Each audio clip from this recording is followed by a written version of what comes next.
আসসালামু আলাইকুম রহমতুল্লাহ। আশা করছি সবাই ভালো আছেন আপনারা। অনেক দিন পরে আজকে নতুন একটা ভিডিও নিয়ে আসলাম। আজকের ভিডিওতে আমি আপনাদেরকে দেখানোর চেষ্টা করব যে এই যে আমি এখানে একটা বাউন্ডারি মানে আমার মুরগির ফার্মের বাইরে একটা বাউন্ডারি দিয়েছি। এখানে আমি কিছু মুরগি আর একটা মোরগ ছাড়ছি, মানে 4টা মুরগি একটা মোরগ ছেড়েছি। কিসের জন্য আমি মোরগটা ছাড়লাম এখানে, তো এটাই আপনাদেরকে আজকে বিস্তারিত জানানোর চেষ্টা করব। তাহলে আশা করছি আপনাদের একটু হলেও উপকৃত হবেন এই ভিডিও থেকে ইনশাআল্লাহ। দেখেন এগুলো হচ্ছে আমার পাহাড়ি মোরগ। দেখেন এই মোরগের 3 কেজি প্লাস। এটা হচ্ছে একটা লাইজা মোরগ, এটার কালার আর এটার বডি দেখেন। আর এটা হচ্ছে পাহাড়ি মুরগি, জুটি মুরগি। দেখেন পাহাড়ি মুরগি যে মুরগির মতোই হতে হবে, এটার বডি, এটার জুটি, কালার। দেখেন এইখানে আরেকটা পাহাড়ি মুরগি, এটা হচ্ছে গোসল করছে দেখেন, এই যে তো এটা একটা মুরগি। আর ওই পাশে আরেকটা মুরগি।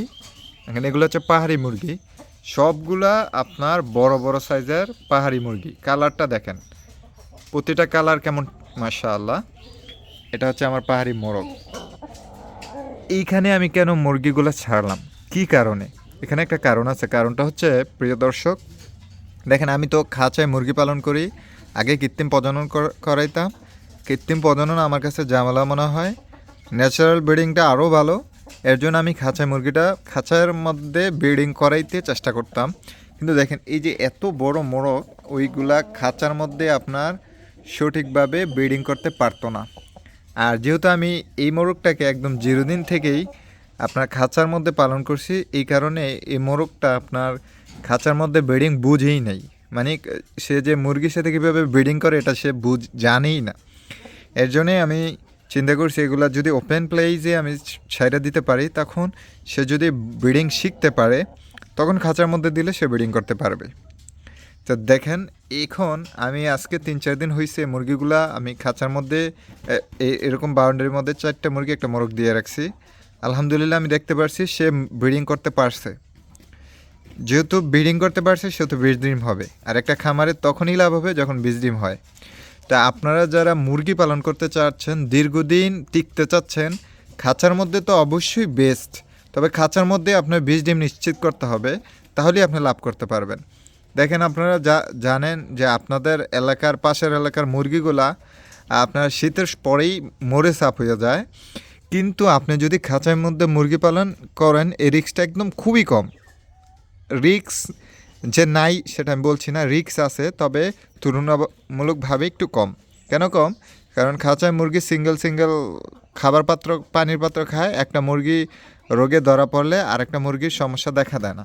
এটা হচ্ছে মেইন একটা সুবিধা। আর দীর্ঘদিন আপনি সারভাইভ করতে পারবেন।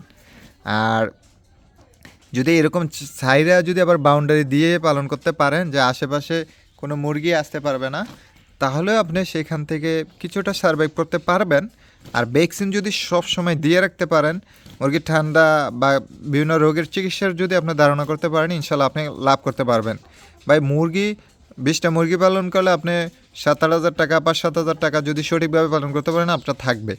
এখন এই সঠিকভাবে পালন করতে হলে তো আপনার মেডিসিন সম্পর্কে জানতে হবে। 20টা 25টা 30টা মুরগি পালন করতে আর কি এত কঠিন কোনো কাজ না। এরকম একটা ছোট বাউন্ডারি দিয়ে যদি আপনি ঘরের মধ্যে মুরগি ছেড়ে দেন, ঘরের বাইরে আসবে, খাবে। অথবা খাঁচায় মুরগি পালন করতে পারেন।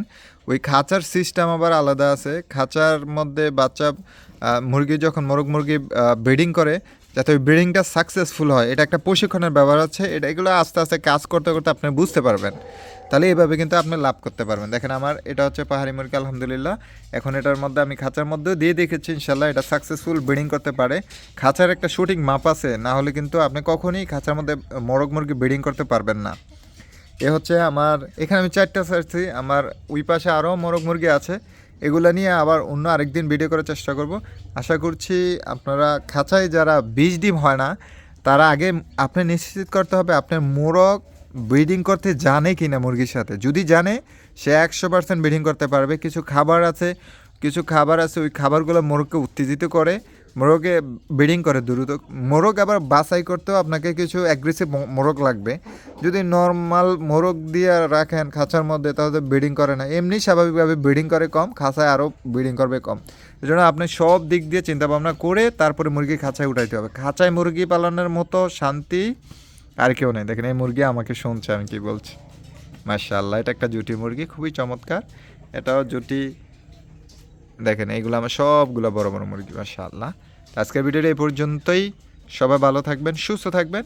যে যদি কোনো সমস্যা হয় আমার সাথে যোগাযোগ করতে পারেন ইনশাআল্লাহ। যেহেতু 5-7 বছর হয়ে গেছে এই খামার সেক্টরে আছি, ইনশাআল্লাহ একটা ভালো ধারণা দেওয়ার চেষ্টা করবো ইনশাআল্লাহ। সে পর্যন্ত সবাই ভালো থাকুন, আল্লাহ হাফেজ।